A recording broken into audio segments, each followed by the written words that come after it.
Assalamualaikum warahmatullahi wabarakatuh. Alhamdulillah wala haula wala quwata illa billah. Asyhadu an la ilaha illallah wahdahu la syarikalah wa asyhadu anna Muhammadan abduhu wa rasuluh. Hadirin rahimakumullah. Akhir dari apa yang saya sampaikan tadi adalah mujahadah fil ibadah, bersungguh-sungguh dalam mendekatkan diri kepada Allah. Hadirin rahimakumullah, ada satu kata kunci dalam ibadah yang sering terabaikan, yakni at-taqarrubu ilallah.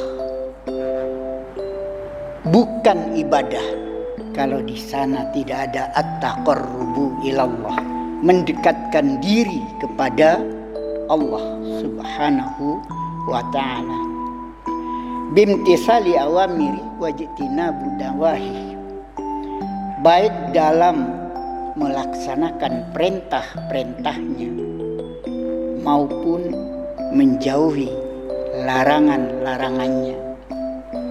Itu ibadah. Seterusnya wal amila ma'adina bihi syari, tidak hanya melaksanakan perintah, menjauhi larangan, tapi melaksanakan semua yang diizinkan, yang diperkenankan, yang diperbolehkan agama.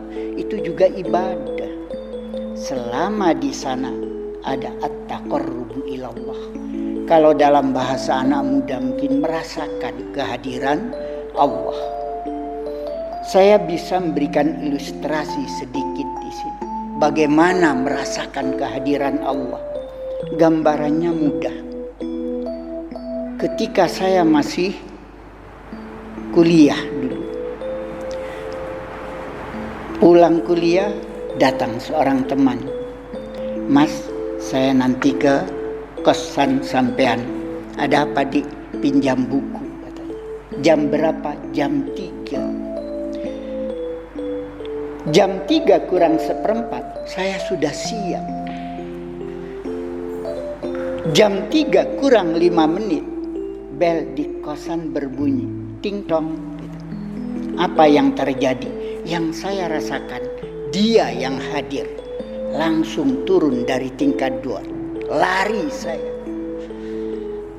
Alangkah menyesalnya ketika saya buka pintu, ternyata yang datang putranya ibu kos. Apa yang terjadi? Hilang semua rasa. Di sana ada penyesalan yang sangat, karena yang dicinta tidak nampak. Ini ibadah at-taqarrubu ilallah, merasakan kehadiran Allah dalam semua perilaku. Wal amila ma'adina bisyari, kalau itu dengan pendekatan karena Allah, maka insya Allah hanya ada satu kata, bahagia. Untuk sampai ke sana ada 4 waktu yang harus kita perhatikan. Yang pertama, sa'atun yunaji fiha rabbah. Kita sisihkan satu waktu, yunaji fiha. Kita naik di sana, munajat kepada Allah, mendekat kepada Allah. Apakah 5 menit, 10 menit, atau seperempat jam? Paling tidak di saat kita sholat, sehingga berdampak positif terhadap kehidupan yang lain. Yang kedua, untuk mempertajam makna pendekatan diri kita kepada Allah, sediakan waktu yuhaddisu fiha nafsah. Ada waktu di mana kita berbicara dengan diri sendiri, yang kita kenal dengan muhasabah, introspeksi diri.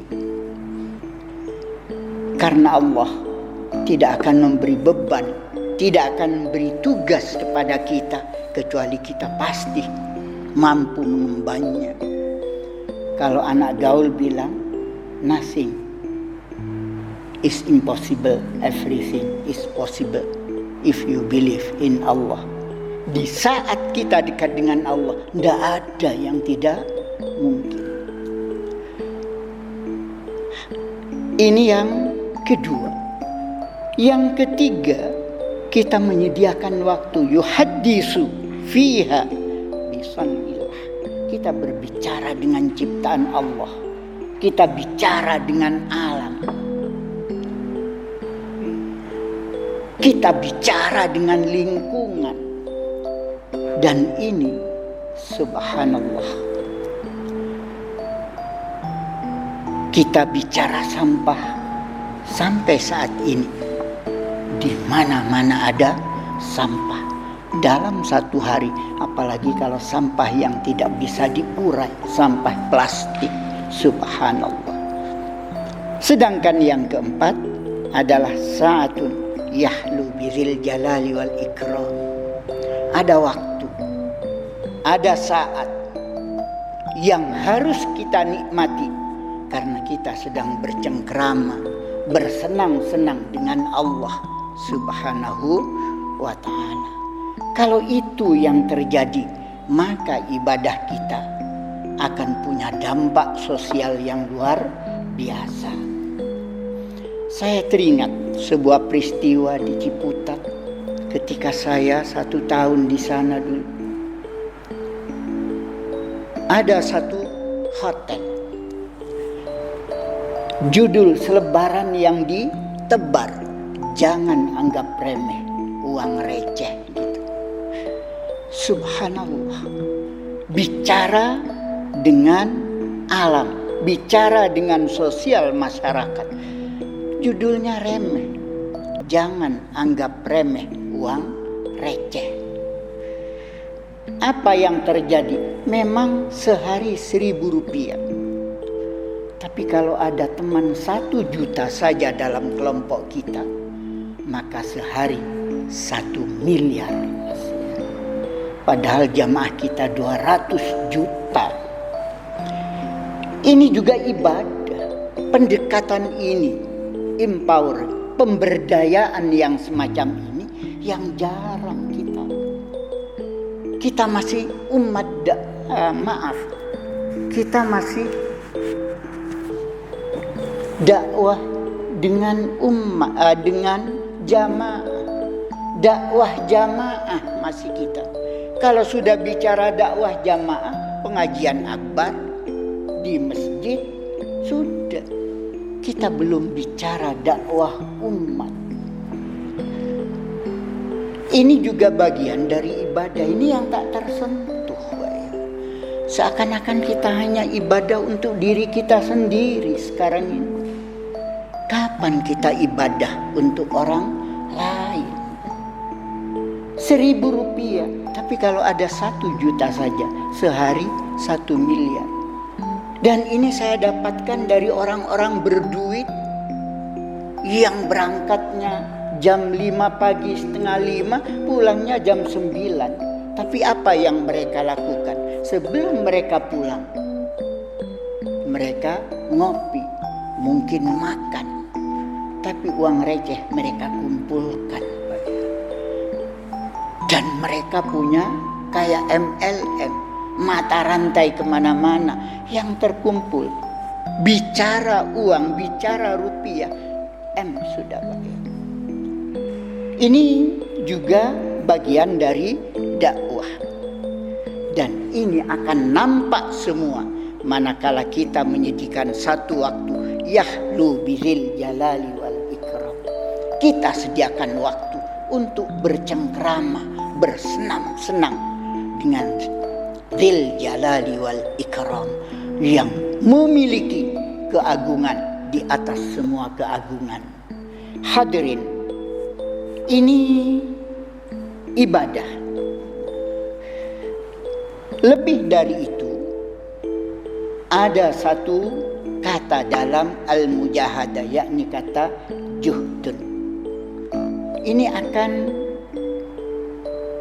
kita dapatkan turunannya itu dalam 3 arena. Arena yang pertama jihad, bersungguh-sungguh menegakkan agama Allah, agama Islam. Sekalipun terjadi penyempitan makna di sini, jihad sering diartikan perang. Yang kedua, ijtihad, yakni bersungguh-sungguh untuk mendapatkan hasil dari permasalahan yang sedang kita hadapi. Bukan hanya masalah hukum, kalau ijtihad itu tentang sosial masyarakat dan seterusnya, ekonomi. Hadirin umat Islam mayoritas di sini, tapi rasa minoritas karena tidak mampu mensinergikan dakwah dengan ekonomi. Yang ketiga, mujahadah, ini yang kita bahas, bersungguh-sungguh untuk mendekatkan diri kepada Allah. Hadirin, 3 hal inilah yang oleh Allah diinstruksikan kita, diperintahkan kita, haqqa jihadi, sebagaimana dalam surat Al-Hajj ayat yang ke-78, wajahidu fillahi haqqa jihadi, dengan jihad yang sungguh-sungguh, artinya secara optimal dan maksimal. Hadirin, kalau 3 waktu ini kita kawal dengan ketat, insya Allah umat Islam tidak akan lama lagi akan menguasai dunia. Mudah-mudahan sedikit yang kami sampaikan mampu setidaknya sebagai langkah awal memberdayakan umat. Hadirin, semoga bahasan ini akan mampu menjadi tonggak untuk menggerakkan potensi umat yang cukup besar di Indonesia ini. 200 juta lebih, bukan angka yang kecil. Semoga subhanakallahumma bihamdika asyhadu an la ilaha illa anta astaghfiruka wa atubu ilaik. Assalamualaikum warahmatullahi wabarakatuh.